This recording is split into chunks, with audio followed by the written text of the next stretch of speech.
ನಮಸ್ತೆ, ನಾನು doctor Prasanna Kakunje wellness ಮೂಡಬಿದ್ರೆಯಿಂದ. ಇವತ್ತು ಈ ಡಿಟಾಕ್ಸ್ ಅನ್ನುವ ತುಂಬ ಪಾಪ್ಯುಲರ್ ಆದ ಒಂದು ಶಬ್ದದ ಬಗ್ಗೆ ನೋಡೋಣ ಏನು ಅಂತ. ಎಲ್ಲ ಕಡೆ ಹೇಳ್ತಾರೆ ಡಿಟಾಕ್ಸ್ ಮಾಡಿಸ್ಬೇಕು, ಹಾಗಾಗಿ ಕ್ಲೆನ್ಸಿಂಗ್ ಡಿಟಾಕ್ಸ್ ಮಾಡಿಸೋಣ ಅಂತ ಬೇರೆ ಬೇರೆ ರೀತಿಯಲ್ಲಿ ಡಿಟಾಕ್ಸ್ ಮಾಡೋದರ ಬಗ್ಗೆ ಮಾತಾಡ್ತಾರೆ. ಜ್ಯೂಸ್ ಡಿಟಾಕ್ಸ್ ಮಾಡೋದು, ಆಮೇಲೆ ಏನೋ ಫಾಸ್ಟಿಂಗಲ್ಲಿ ಡಿಟಾಕ್ಸ್ ಮಾಡೋದು, ಹೀಗೆಲ್ಲ ಬೇರೆ ಬೇರೆ ರೀತಿಯಲ್ಲಿ ಮಾತಾಡ್ತಾರೆ. ಇಲ್ಲಿ ಕೆಲವು ಕಡೆ ಕನ್ಫ್ಯೂಷನ್ ಬರುವ ಸಾಧ್ಯತೆಗಳಿದೆ. ಅದಕ್ಕೋಸ್ಕರ ಈ ವಿಷಯವನ್ನು ಒಂದ್ಸಲ ಬ್ರೀಫ್ ಆಗಿ ಮಾತಾಡೋಣ ಅಂತ. ಆಕ್ಚುಯಲ್ ಮೀನಿಂಗಲ್ಲಿ ಡಿಟಾಕ್ಸ್ ಅಂದರೆ ಟಾಕ್ಸಿನ್ಸ್ ಬಾಡಿಯಲ್ಲಿದ್ದಾಗ, ಏನಾದ್ರು ಪಾಯ್ಸನಸ್ ಸಬ್ಸ್ಟೆನ್ಸ್ ಇದ್ದಾಗ, ಅಥವಾ ಟಾಕ್ಸಿನ್ಗಳು ಮೆಟಾಲಿಕ್ ಪಾಯ್ಸನಿಂಗ್ ಈ ಥರದ್ದೆಲ್ಲ ಆದಾಗ, ಹೆವಿ ಮೆಟಲ್ ಪಾಯ್ಸನಿಂಗ್ ಆದಾಗ ಡಿಟಾಕ್ಸ್ ಅನ್ನುವಂತಹ ಇದನ್ನು ಮಾಡ್ತಾರೆ. ಅದರಲ್ಲಿ ಕೀಲೇಷನ್ ಥೆರಪಿ ಈ ಥರದ್ದೆಲ್ಲ ಮಾಡಿಬಿಟ್ಟು ಅಲ್ಲಿ ಬೇಡದ ಏನು ಪಾಯ್ಸನಸ್ ಟಾಕ್ಸಿಕ್ ಅಂಶಗಳಿದೆ ಅದನ್ನು ದೇಹದಿಂದ ಹೊರಗೆ ಹೋಗುವಾಗೆ ಮಾಡ್ತಾರೆ. ಇದನ್ನು ಡಿಟಾಕ್ಸ್ ಅಂತ ಪ್ರಾಪರ್ ಆಗಿ ಹೇಳ್ಬೋದು.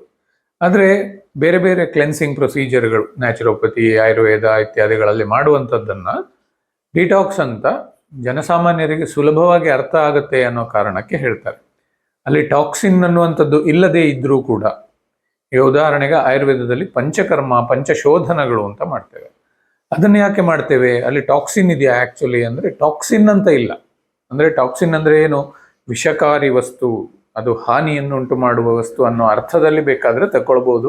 ಹಾನಿ ಉಂಟಾಗುತ್ತದೆ ಅನ್ನೋದು ಬಿಟ್ಟರೆ ಟಾಕ್ಸಿಕ್ ಆಗಿ ಇರೋದಿಲ್ಲ ಅದು.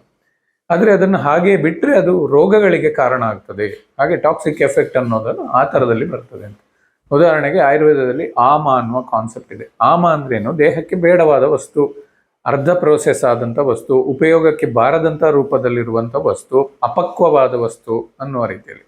ಅಂದರೆ ಈಗ ಪ್ರೋಟೀನ್ ಇದಾಗಿ ಡೈಜೆಸ್ಟ್ ಆಗಿ ಡಿವೈಡ್ ಆಗಿ ಅಮೈನೋ ಆ್ಯಸಿಡ್ ಆಗಿ ನಂತರ ಅದು ಅಮೈನೋ ಆ್ಯಸಿಡ್ಗಳನ್ನು ಉಪಯೋಗಿಸ್ಕೊಂಡು ದೇಹದಲ್ಲಿ ಮಾಂಸವನ್ನು ಇತ್ಯಾದಿಗಳನ್ನು ಕಟ್ಟಬೇಕಾಗ್ತದೆ. ಈಗ ಸೆಲ್ಯುಲರ್ ರಿಪೇರ್ ಮಾಡಲಿಕ್ಕಿರ್ಬೋದು, ಬಾಡಿ ಮಸಲ್ ಬಿಲ್ಡಿಂಗ್ ಇರ್ಬೋದು, ಎಲ್ಲದು ಮಾಡಲಿಕ್ಕೆ ಪ್ರೋಟೀನ್, ಅಮೈನೋ ಆ್ಯಸಿಡ್ ಮತ್ತೆ ಪುನಃ ಬಿಲ್ಡ್ ಆಗ್ತದೆ.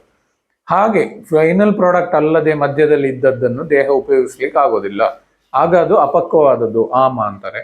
ಈ ಎಲ್ಲ ರೂಪಾಂತರಗಳಲ್ಲಿ ಇರುವಂಥದ್ದನ್ನು ದೇಹಕ್ಕೆ ಬೇಡವಾದ ರೂಪದಲ್ಲಿ ಇರೋದ್ರಿಂದ, ದೇಹಕ್ಕೆ ಉಪಯೋಗ ಆಗದೇ ಇರೋದ್ರಿಂದ ಅದನ್ನು ದೇಹದಿಂದ ತೆಗಿಬೇಕು, ಅದನ್ನು ಹೊರಗಾಕಬೇಕು, ಅಥವಾ you have to get rid of that ಅನ್ನುವ ಅರ್ಥದಲ್ಲಿ ಡಿಟಾಕ್ಸ್ ಅನ್ನುವ ಶಬ್ದವನ್ನು ಉಪಯೋಗಿಸ್ತಾರೆ. ಪಂಚಕರ್ಮದಲ್ಲಿ ಏನಾಗ್ತದೆ? ಕೇವಲ ವಿಷಕಾರಿ ಅಂಶಗಳನ್ನು ತೆಗಿತೇವಾ? ಅಷ್ಟೇ ಅಲ್ಲ, ದೇಹದಲ್ಲಿ ಹಾರ್ಮೋನ್ಗಳ ವ್ಯತ್ಯಾಸ ಇದ್ದರೆ ಅದು ಕೂಡ ಸಮತೋಲನ ಆಗಬಹುದು. ವಾತ, ಪಿತ್ತ, ಕಫ ಅಂತ ಬೇರೆ ಬೇರೆ ಏನು ಹೇಳ್ತೇವೆ ನಾವು, ಆ ಎನರ್ಜಿಗಳು ಸಮತೋಲನಕ್ಕೆ ಬರಬಹುದು. ದೇಹ ಮನಸ್ಸುಗಳ ಸಮತೋಲನ ಆಗಬಹುದು. ಹೀಗೆಲ್ಲ ಬ್ಯಾಲೆನ್ಸಿಂಗ್, ರೀಬಿಲ್ಡಿಂಗ್, ರೀಸೆಟ್ಟಿಂಗ್ ಇದೆಲ್ಲ ಆಗುವಂಥದ್ದಕ್ಕೆ ಪಂಚಕರ್ಮವನ್ನು ಮಾಡಿದಾಗ ಲಾಭಗಳು ಸಿಗ್ತದೆ. ಹೀಗೆ ಇದೆಲ್ಲ ಸಿಗುವಾಗ ಅದು ಕೇವಲ ಡಿಟಾಕ್ಸ್ ಅಂತ ಶಬ್ದ ಪ್ರಯೋಗ ತಪ್ಪಾಗಬಹುದು. ಈಗ ಉಪವಾಸ ಮಾಡಿದಾಗ ಏನು ಟಾಕ್ಸಿನ್ಗಳಿದ್ದು ಅದನ್ನು ತೆಗಿಲಿಕ್ಕೆ ಅಂತಲ್ಲ ಅಲ್ಲ, ನಮ್ಮ ಡೈಜೆಸ್ಟಿವ್ ಸಿಸ್ಟಮನ್ನು ಸ್ಟಿಮ್ಯುಲೇಟ್ ಮಾಡಲಿಕ್ಕೆ, ಡೈಜೆಸ್ಟಿವ್ ಸಿಸ್ಟಮ್ಗೆ ರೆಸ್ಟ್ ಕೊಡಲಿಕ್ಕೆ, ಹಾಗೆ ಸೆಲ್ಯುಲಾರ್ ಡೈಜೆಷನ್ ಅಂತಲೂ ಕೂಡ ಆಗ್ತದೆ. ಅದನ್ನೆಲ್ಲ ರೆಸ್ಟ್ ಕೊಟ್ಟು ರೀಸೆಟ್ ಮಾಡಲಿಕ್ಕೆ ಉಪವಾಸ ಅನ್ನುವಂಥದ್ದು ಹೆಲ್ಪ್ ಆಗ್ತದೆ. ಹಾಗಾಗಿ ಲಿವರ್ ಇದೆಲ್ಲ ಒಮ್ಮೆಗೆ ಕ್ಲೆನ್ಸ್ ಆಗ್ತದೆ, ಲೈಟ್ ಆಗ್ತದೆ, ರೆಸ್ಟ್ ಸಿಕ್ಕಿ ರೀಸೆಟ್ ಆಗ್ತದೆ ಅನ್ನೋ ಕಾರಣಕ್ಕೆ ಅದನ್ನು ಡಿಟಾಕ್ಸ್ ಅಂತ ಹೇಳ್ತಾರೆ. ಆ್ಯಕ್ಚುಯಲ್ ಮೀನಿಂಗಲ್ಲಿ ಟಾಕ್ಸಿನ್ ಅನ್ನು ತೆಗೆಯೋದು ಅಂತಲೇ ಅಲ್ಲ. ಅದೇ ರೀತಿಯಲ್ಲಿ ಜ್ಯೂಸಸ್, ಬೇರೆ ಬೇರೆ ಲಿಕ್ವಿಡ್ ಡಯಟಲ್ಲಿ ಇದ್ದಾಗ ಕೂಡ ಇದೇ ರೀತಿ ಉಪವಾಸದ ಒಂದು ವಿಧ ಅದು.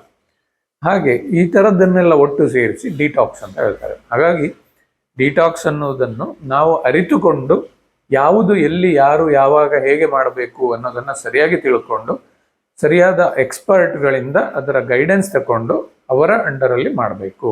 ಸುಮ್ಮನೆ ಅರ್ಧಂಬರ್ಧ ತಿಳ್ಕೊಂಡು ಅಲ್ಲಿ ಇಲ್ಲಿ ತಿಳ್ಕೊಂಡು ನಾವಾಗೇ ಸ್ವತಃ ಪ್ರಯೋಗ ಮಾಡಬಾರ್ದು. ಇದನ್ನು ತಿಳ್ಕೊಂಡು ಆರೋಗ್ಯವನ್ನು ಪಡೆಯಿರಿ. ನಮಸ್ಕಾರ.